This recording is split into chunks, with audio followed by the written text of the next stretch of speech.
muita gente entende que investir lá fora é interessante. Basta você pegar a performance, primeiro, do dólar contra o real ao longo do tempo, e segundo, dos índices americanos. É muito difícil você ganhar de S&P 500 ao longo do tempo.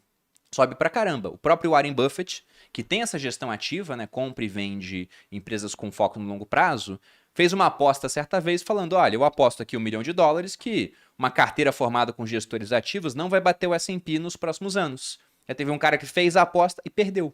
O Buffett ganhou $1 milhão dele e doou para uma instituição que trabalhava com, se eu não me engano, era crianças carentes, né, ou mulheres, alguma coisa assim. E o Buffett, ele mesmo, um cara que é ativo, ele falando, olha, é difícil você ganhar do S&P, só que o pessoal não investe por medo do imposto. Aqui no Brasil isso já acontece. As pessoas deixam de investir, por exemplo, em dezembro, o cara faz viver de renda na última turma do ano. Aí tá chegando a parte do modo de renda variável, módulo 4, aí foi em dezembro. O cara olha, poxa, se eu comprar uma ação agora, eu tenho que declarar imposto ano que vem. O que ele faz? Ele espera virar o ano para comprar ação, sendo que comprar ação te obriga a declarar o imposto, mas declarar não é pagar. Exato. É só você informar a Receita Federal do que você fez com o seu patrimônio, que é chato. Mas enfim, você não vai pagar imposto se tiver tudo certo. O cara, ele não quis fazer porque ele fala, não, apenas o fato de declarar eu já não quero. E aí, para você investir fora, tem a parte de declaração de imposto também. A parte de apuração é mais chata, porque envolve essa parte de ganho cambial. Você pode comprar uma ação que está lá $100, ela permanece $100, mas se o dólar contra o real sai de 5 para 6, você teve ganho quando você vende. Então, para fazer isso, o MyProfit é sensacional. Inclusive, preenche a declaração, tem um robozinho que faz praticamente sozinho o trabalho. Para quem quiser conhecer, cupom Perini10. Além da renda fixa, pessoal, o que mais que vocês veem aí? Boa. Quer falar? Olha, aí é difícil. Aí já essa é, talvez Renda seja... fixa é óbvio, é o Kairos mesmo. É o Kairos. Porque agora a gente vai entrar em um monte de condicionais, né? A gente tá falando aqui como a bolsa brasileira tá barata. Mas qual que é o driver de curto prazo? Para realmente a gente ver o barato parar de ficar mais barato e começar a ficar mais caro. O gringo é uma sinalização fiscal mais sólida mesmo? É, sei lá, uma indicação de manutenção da independência e manutenção do Roberto Campos Neto? Não sei. Tem muitos condicionais.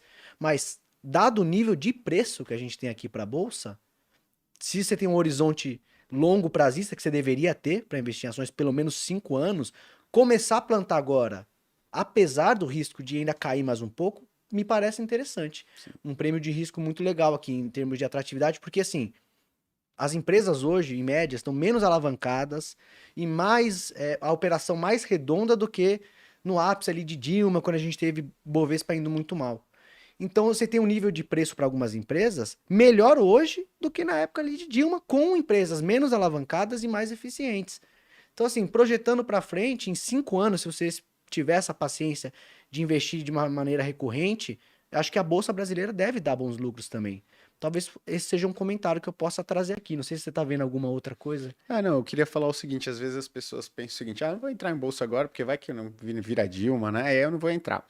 Aí eu falo o seguinte, olha, eu vou te dar 3 anos aqui, separados, né? Não vou te falar quais são esses anos, mas onde você preferir investir.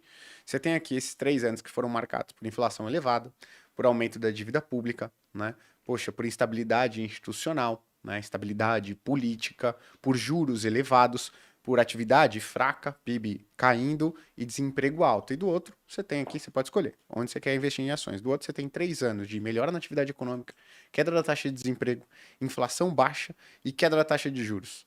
Em qual desses você preferir estar investindo em ações? Né? A pessoa vai falar, pô, Gui, eu quero investir nesses 3 anos super tranquilos. Pois bem, você comprou ali entre 2017 e 2020. Você até hoje não viu seu dinheiro se valorizar. Tá vendo, na verdade, uma desvalorização do seu dinheiro. Se você continuou montando seus aportes ao longo desses 3 anos extremamente desafiadores que eu coloquei aqui, você comprou entre 2013, 2014 e 2015. Né? Então, assim, não dá pra gente esperar grandes oportunidades em momentos em que a incerteza ela esteja de lado. Né? Então, eu tenho muito essa convicção. O cenário hoje está desafiador? Tá. Talvez algumas pessoas não estejam conseguindo enxergar o fim do túnel. Sim, igual aconteceu entre 2013, 2014 e 2015, que a gente falava de dominância fiscal. O Brasil não vai sair dessa porque está em dominância fiscal. Talvez até a gente venha discutir isso daí depois de alguns anos, mas foram os 3 melhores anos para quem estava ali investindo em ações, né? Não para quem estava investindo no CDI.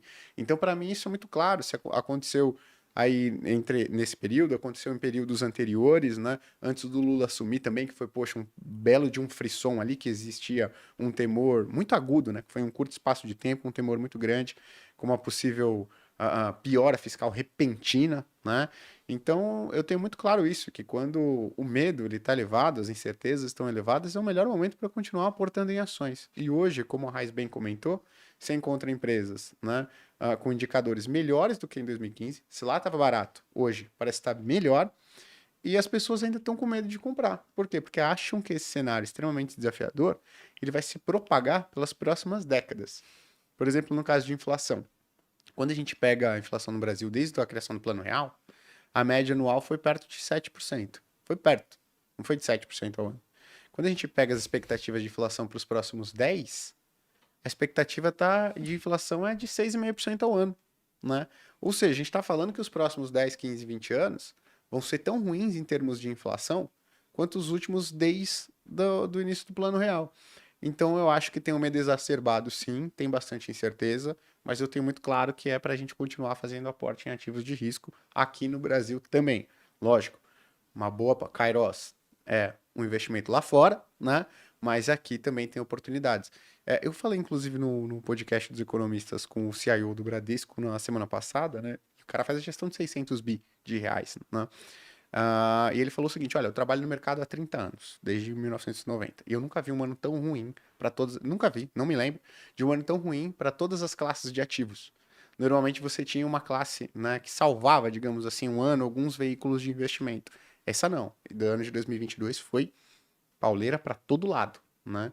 E ele fala, normalmente quando você tem esse desempenho tão negativo, é quando a gente abre oportunidades, né? Em ações, investimentos internacionais. Ações, né, a Raiz, acho que não tá tão atrativo quanto a renda fixa, mas também tá bem, né? Eu concordo. Inclusive, conversando com os gestores, eu vejo um nível de redução de caixa agora.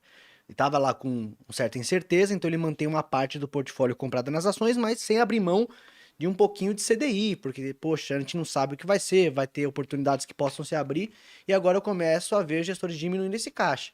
Inclusive, a última conversa que eu tive com o gestor, ele zerou, ele tá só o caixa residual de entrada e saída de novos aportes. O cara tá comprado. Ele falou, ó, o nível de preço que eu vejo aqui, por mais que o caixa esteja remunerando bem agora, eu acho que a TIR dessas empresas pro futuro vai me dar uma melhor remuneração. Então o cara já está comprando agora, pensando no longo prazo, é claro.